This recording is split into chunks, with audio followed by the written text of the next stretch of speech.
When it comes to reading defenses, making decisions under pressure, and winning championships, these top college coaches have what it takes. And that looked perfect. 6 of them took their teams to the New Year's Six last year, including one that became the national champion.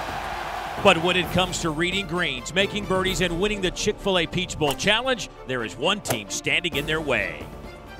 Those guys are really good. John certainly seems to have enough free time to really stay on top of his game. Me and Bo have been talking about this, all off season. I know what it's going to be like as long as they're keeping score. Not a whole lot of conversation. 3 of the last 4 years, Johnson and Berry have been, are, and continue to be a dominating force in this field. Dare we say dynasty? There's starting to be some whispers about that, and I think they've earned it. Maybe in our own minds. I got to give John a curfew. If we can do that, I think we'll be good. Now it's time for someone to step up. Will it be Saban, Meyer, the head ball coach, or someone else in the field? Who will take home the Chick-fil-A Peach Bowl Challenge? It's all coming up right now from Lake Oconee, Georgia. And hello again, everybody. I'm Dave Neal alongside my partner, Andre Ware. Glad you could be with us for the 9th edition of this event that has raised over $5 million. And Andre, this started as an ACC-SEC golf challenge, but it's really morphed into a national golfing event. Yeah, it really has. With the Chick-fil-A Peach Bowl becoming part of the college football playoff, it's become attractive for coaches all over the country to come in and participate in this event. Rich Rodriguez out of Arizona is playing in his 2nd year in the event. Urban Meyer is back from Ohio State, last year's national championship winning team, and expected to continue to grow with coaches from around the country. Well, this is a 2-man handicap scramble event, which always makes it interesting and exciting. And with superstars like Bo Jackson returning for Auburn and some first-timers like baseball great Kenny Lofton, this field just keeps getting better. Yeah, Kenny will be joining Coach Rodriguez in this year's star-studded field. A lot of talent in this group.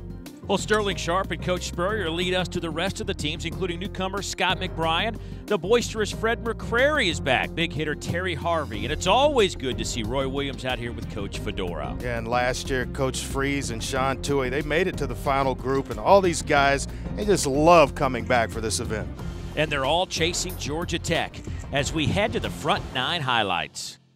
Let's start with Maryland as Coach Randy Edsel. Boy, he can really hit it deep. He shows his partner here, Scott McBrien, the line, leading them to a couple of birdies and a great start on the front. Coach almost makes eagle here.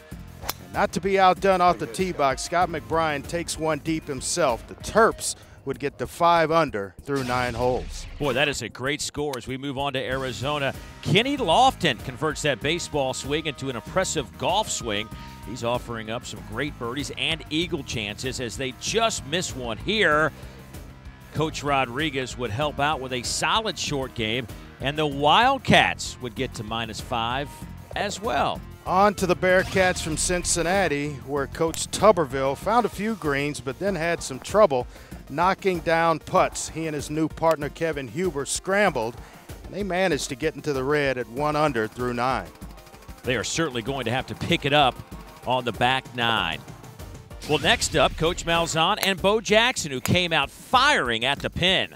Should be good. Get in there. Golly.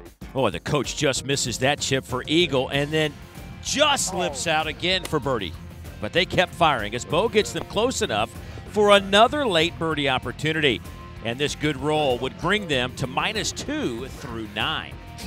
Well, they were paired with the other Tigers in the field. Clemson Tigers, who had a slow start, but Coach Dabo Swinney and his partner Steve Fuller are very resilient and realistic. If I was a baseball player, I'd be in the Hall of Fame because I usually bat 500. Half my shots are terrible and the other half are okay. Oh, some great lines from Coach Swinney. These two can really get it going, though, and this is how it's done on these really quick greens. Boy, that's big time. All right, right up, bud. That is big time. Well, we went in the red. We went in the red. Well, red is certainly good here as NC State's Terry Harvey smashes this drive.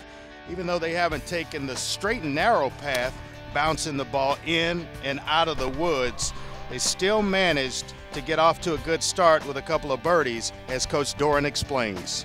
Well, if we make a few more putts, it could be fun. We were in the woods a lot. Couple. Yeah, And then able to still make birdie out of it. Yeah, we scrambled for sure. Yeah, we've got to keep in the fairway. That certainly is a key out here. Now the Ole Miss Rebels, Sean Toohey and Coach Freeze, are paired up again after a really good showing last year, making it to the final group. They also had some near misses, but both have game and managed a good score of 3 under on the front. But it would be NC State that would better the Rebels by 2 shots as they got to -5 in this group. Roll Tide. Coach Saban brought back running back Mark Ingram, and this combination is ham and egging and racking up birdies with great putts and iron play. The NFL running back played some junior golf as a kid, and it showed here. Go in the hole. The Tide would roll on with another bomb by Coach Saban. There you go. And again, Ingram, as they posted a huge red number at -6. Good stuff from the Tide, but how about Coach Meyer? Not only has another national championship and a good golf game, but a single-digit golfer, Jeff Logan, to help him out. Another one. It would be putts like this. And a solid all-around game that brought the Buckeyes to the turn on fire. Coach Meyer to just a few feet away. Logan finding the bucket as OSU goes to -4 on the front. Well, what a great start for the Buckeyes. Well, Coach Fedora has certainly improved his game, getting on in regulation here, and he's brought back his charismatic, experienced partner, Roy Williams. For me, an opportunity to be able to soak up some of the knowledge that he has. I mean, the guy's won multiple championships and he's done such a great job, Hall of Fame coach, and so I learn a lot from him each and every time I'm with him. Well, the Tar Heels got stuck in tar, I guess you could say, getting into trouble and struggling to +4 on the front. But Andre, this is an 18-hole event, so maybe they can get it going on the back. On to South Carolina and Sterling Sharpe, who is one of the long hitters in this field, and he showed up ready to play, reaching this par 5 and 2 from over 200 yards out. Not too shabby at all. That's what practice will do for you. I wish I could practice more, but I can't.